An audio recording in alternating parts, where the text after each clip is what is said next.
Alright, so one of the first things you're going to want to do when you open up and unbox your Beat Thang is you're going to want to check out some of the beats that's on it, right? And the second thing you want to do is probably make your own beat. So those are the first two things that I'm going to show you how to do here on this Beat Thang hardware. To listen to the beats that come with it, and they're royalty free, so feel free to use them on records. Please use them on some records. Spit some hot stuff over it and put it out, make $1 million. We're happy for you. In the way to check out some of the beats that we made that come with it is to just, all you have to do is click pattern mode. Just click the pattern button.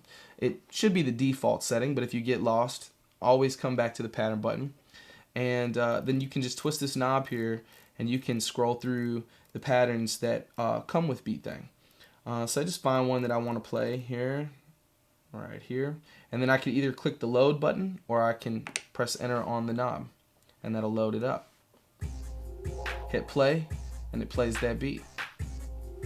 Okay, I could also, scroll down here again, load another one. Take it a few seconds to load up, depending on how many samples that beat uses. Hit play.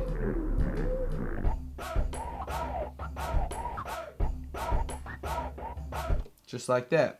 And there's hundreds of them. And the way I get to them is just scrolling this knob and then just clicking enter. So, but that's probably not why you bought Beat Thang. You probably bought Beat Thang to make your own beats. So let's get into that. First thing I'm going to do is make sure I'm in that pattern button. I'm in that pattern mode. So I just click the pattern button.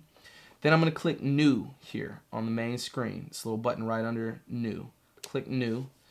And then let's just go over the basics of what's in pattern mode. You have tempo, which is how fast or how slow the beat plays, and there's a few ways that you can set that. You can just twist this knob here and set your tempo. You could also use the buttons here on the right side, the data buttons, to go one at a time, one beat at a time. Or you can hold down the cursor and twist the knob, and that'll take you to the 10th place. So if like 90.2 or 90.5, or I could use the buttons to do like 90.68. If you're trying to match up to an old record or something, you need to be in between the tempo. That's how to do it. Just hold down the cursor button and either twist the knob or hit the data. Most cases you're just going to be setting it to a round number. In this case, I don't know exactly what tempo that I want the beat to play, so I can also tap the tempo button here and find the appropriate tempo. Maybe like 95. It'll get you close. 95, 94, somewhere around in there. The second thing here is tracks. I've got 16 tracks on Beat Thang. This is 1 through 8. I can also hit the 9 through 16 button, and then that'll get me tracks 9 through 16. So let's go to track 1. The way I get to there is just hit the 1 button here. And then the next thing is I want to pick a kit. Okay. So I would just select through my kits. I can load, there's hundreds of kits to choose from. In this case, I know which one I want. Just hit the enter button on the knob. It's going to load it up. It's going to take a few seconds because this is a big kit. I've got a lot of samples in it. It's loading off my SD card. Okay, so now that's in there. I can audition the sounds that are on that kit. And then I'm ready to record it. But before I record, there's a few settings that I want to show you. There's bar length. Bar length is how many counts of 4 it's going to be before it loops around. The cool thing is I can set this very easily for each track. So track 1 can loop at 4 bars, track 2 can loop at 8 bars, track 3 can loop at 16 bars, etc. Making it real convenient for you to make your loops. So I'm going to set track 1 to 8 bars. Then I've also got quantize. I can set quantize off, or I can set it to any one of the settings, and all the settings are there. Well, what is quantize? Well, quantize, if you get off tempo, quantize basically fixes your beats to where it puts you on tempo. So if you mess up a little bit, no problem, it'll fix it. Then I've got 2 modes here for record mode. I've got overdub and replace, and the way I switch between them is with this little knob here, or with the data button. And replace mode, every time I hit rewind, record, and play, it's going to erase the last thing I did and go over the top of it. If I set it to overdub mode, when I hit rewind, record, and play, it's going to go over the top of the last thing I did. I usually set mine to replace mode. That way if I mess up, all I have to do is hit rewind, record, and play. But depending on how you want to use it, you can set it to either one. If I click the more button here, I've got swing, and I'll show you what that does after I get a beat in here. Okay, so now we're ready to make a beat. So all I have to do is hit record and play.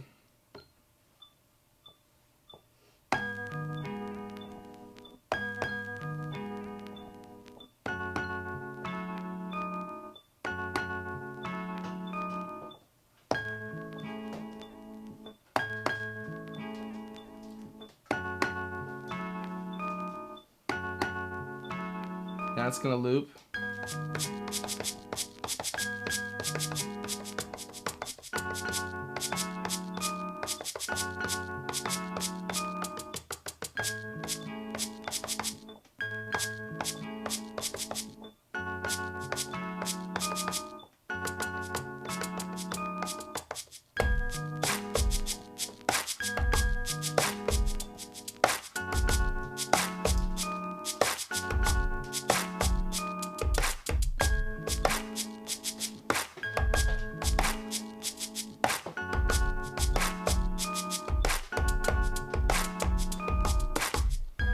So that's looping there.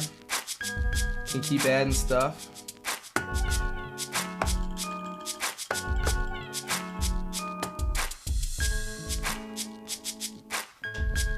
Now I'm gonna put in something here that I wouldn't normally let stay. Maybe like this part right here. Now let's say I want to get rid of that, but I like the rest of it. Well, how would I do that? Okay. So I just wait for that part to come around. I hold down the delete key, right? And then whatever key that I'm trying to delete for the amount of time that I'm trying to delete. And watch, it won't play while I'm recording. Gone. I can, of course, put it back real easy if I want. So that's how to make a quick beat. Now let me keep it playing, and I'll show you another cool thing. If I click the more button here, I can get to what's called swing. I click that button, and I can make the whole beat swing. Add that little groove to it, just like that. Click the more button again a couple times, and then I can get to the click volume.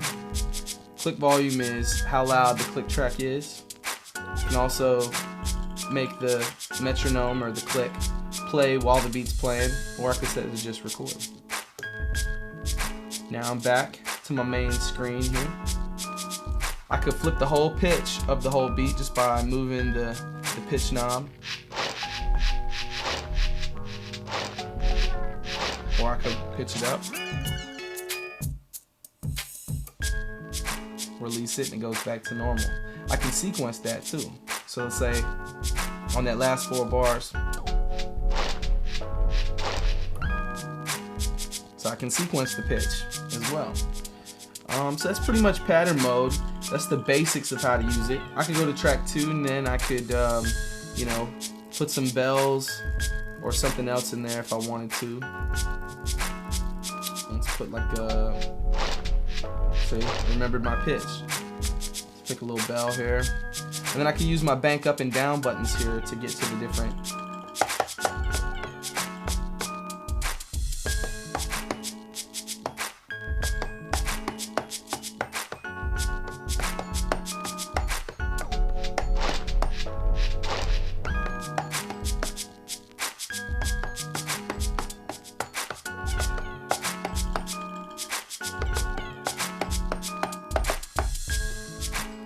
You notice that's looping every 4 bars. So I got the first track looping at 8, second track looping at 4.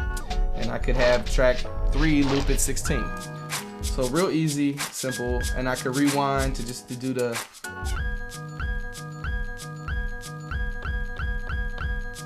just like that, or I can fast forward and then stop. So that's the basics of pattern mode.